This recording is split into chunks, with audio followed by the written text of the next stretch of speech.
if I've learned anything from the guacamole at Chipotle, it's that adding stuff is usually outside of my pay grade. That does not have to be true with the pentatonic scale. So today we're going to talk about how to easily take your playing from pentatonic to super, super cool, right? So everybody probably knows the A minor pentatonic scale looks like this. 5, 8, 5, 7, 5, 7, 5, 7, 5, 8, 5. Why do I even have to keep repeating that, right? So what we're going to do today is we're just going to add a couple notes, make it the full major scale, the full minor scale, but in a way that isn't like, okay, let's do all this again in the same way that's never going to resonate with you or really make sense or have a lasting impact on you, all right? So what we're going to do is we're going to start with a regular loop, okay? It's just going to be like a C to a G chord, right? So C, G, C to G, using the Pigtronix Infinity 3 looper pedal here. And then if we just minor pentatonic, or major pentatonic,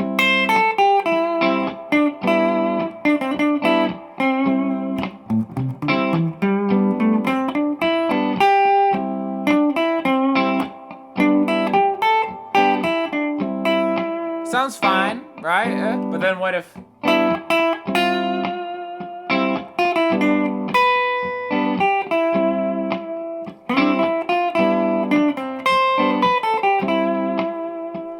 I added two notes there, and instantly it became more interesting to my ear. And you know, maybe that's just me. That could just be to taste.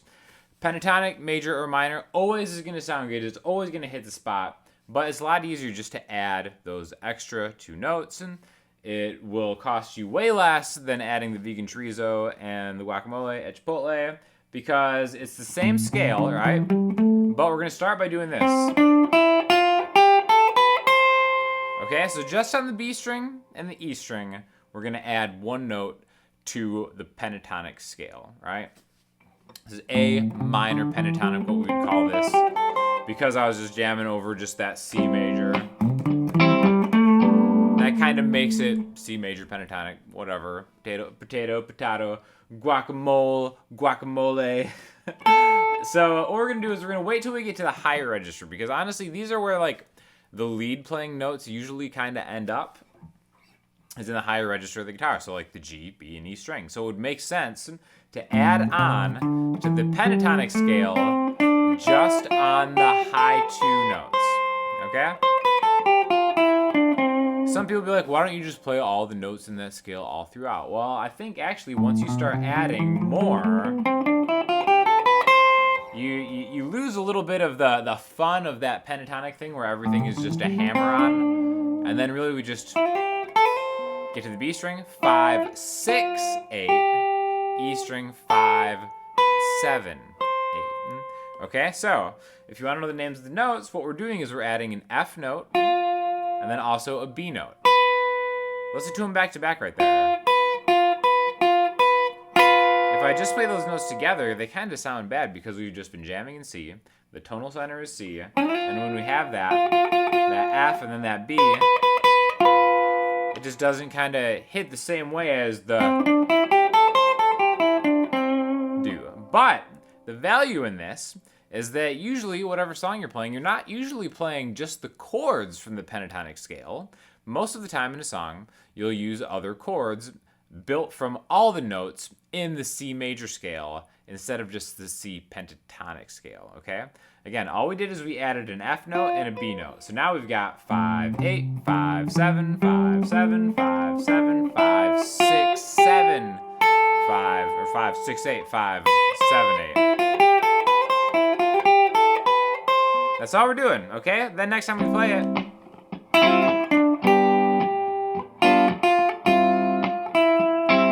see it? Even though that note by itself, the F,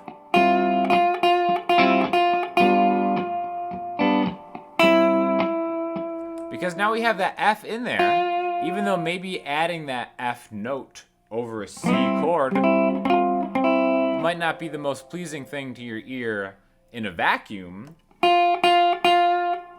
what we're doing is it's creating tension that really makes those pentatonic notes hit even harder, right? You can't do that with just the notes in the regular pentatonic scales. That's why it's really good to know the full diatonic scale, the full major scale or minor scale in this chord progression, right? Now, the next thing that we can do to make it a little even more interesting, and what I find is the true merit in knowing all the notes in a scale, is building more chords that you'll use in a song progression, right? So if we don't have that F note and that B note, again, even by itself, not sounding great, if we don't have those two notes available to build chords from, you miss out on the best chords in the key, right? That was just a C to a G, the loop here. And again, that loop is just the 5th fret on the D, G, and B strings. And then the G major is just 3, 4, 5 backwards. So maybe an interesting way to play C to G that, you know, might sound better on electric guitar. Again, that's up to you, that's taste. But the notes that make up that C major are C, E, and G. So you don't really even need an F or a B to play those. But that G chord is a G, a B, and a D. So that's why that B note will sound most at home over that G chord. C to G. So C, and then I'll say that B note. See how that B note leads into that C? But like I said, the best thing is once we add F and B, those two notes, all the cool chords come into play, right? So now we're gonna extend this chord progression. That's the nice thing about this Pigtronix Infinity 3 looper is I can add a different loop. It's like we can have this loop going, right? And then G, now is that it?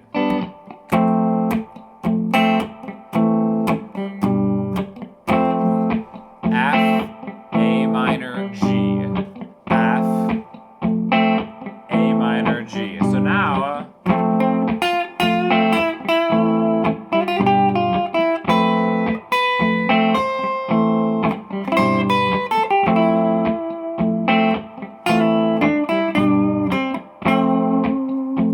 back to the original.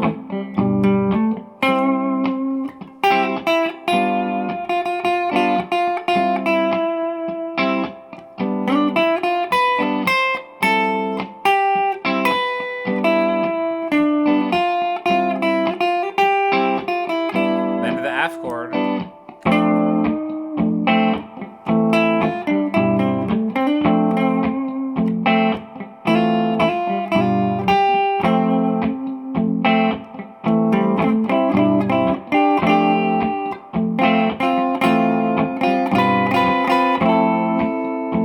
Again, most of that was still pentatonic, but you can kind of really hear where those two notes kind of jump in, right?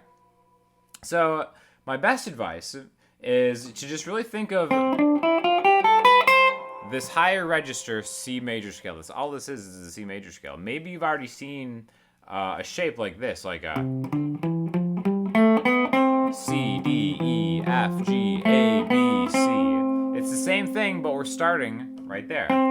C, D, E, F, G, A, B, C. 5, 7, 5, 6, 8, 5, 7, 8. Okay? Even if you don't have a looper pedal, even though I highly suggest getting one because I think it is the ultimate practice tool, you can start using these in maybe just like you're playing right away, right? Like if we just take the pentatonic notes, right? We can make chords from these, right? Like I'm just really barring the 5th fret and getting that 8th fret. And since it's always 5, 8, 5, 7, 5, 7, 5, 7, 5, 8, 5, 8 in pentatonic, anything on the 5th fret is fair game, right?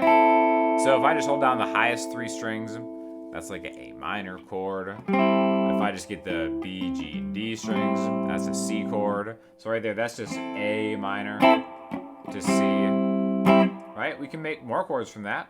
Like you could add your pinky, that last note, the 8th fret, the highest string. Now it's a C major to A minor.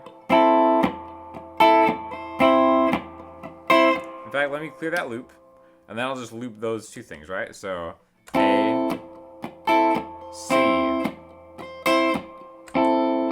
It's a bad loop, but you get the idea.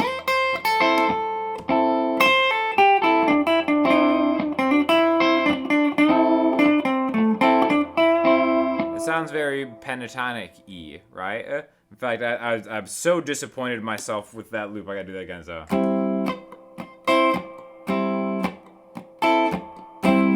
nice. That's better, right? And then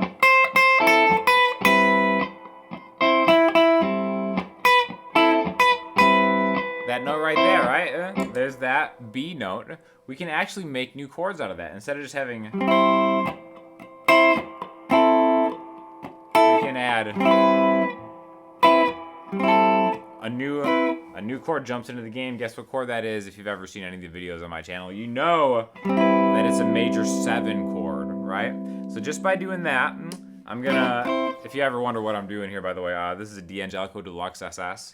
And instead of using the volume knob like a normal person, I actually just switch back and forth between the single coil and the humbucker is my volume thing. Again, more laziness for sure. But yeah, so now we can maybe start with like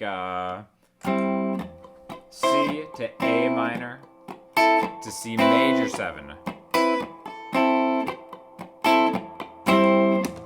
Right? So now we kind of have this back and forth, which is like the same thing.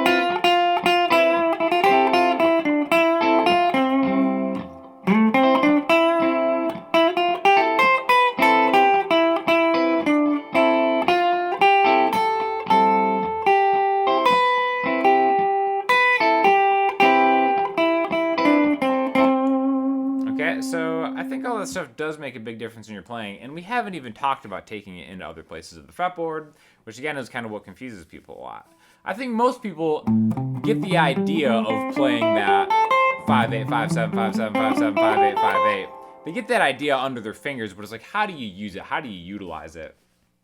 And again, I might not be taking a lot of time in this particular lesson talking about like where to put certain notes over what chords because I'm not even thinking about it.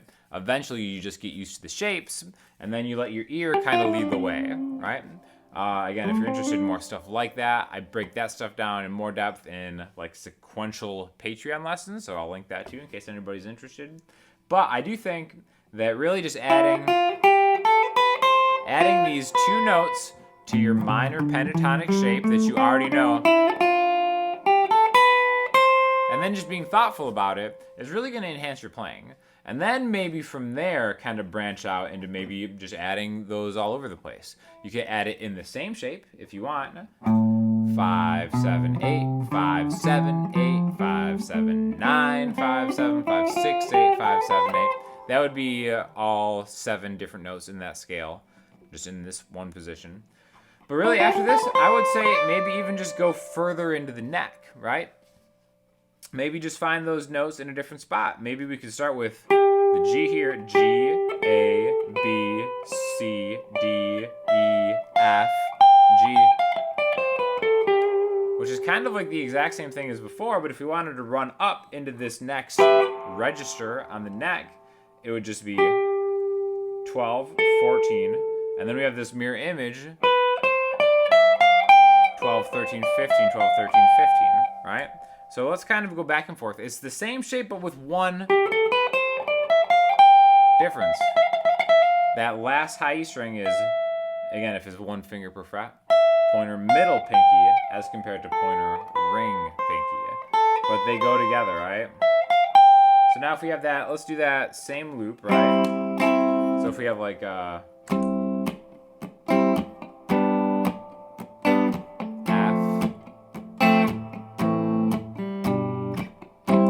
okay, so now I've got, this is C major to G major to F, and then A minor, G. I can start here.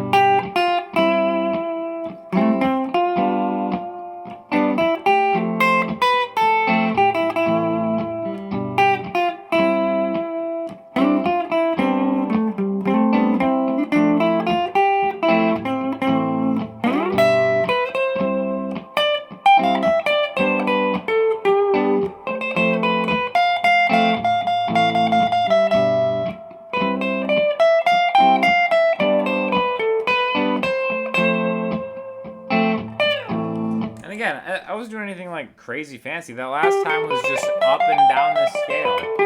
Right? You can think of that as the G Mixolydian mode, blah, blah, blah, blah, blah.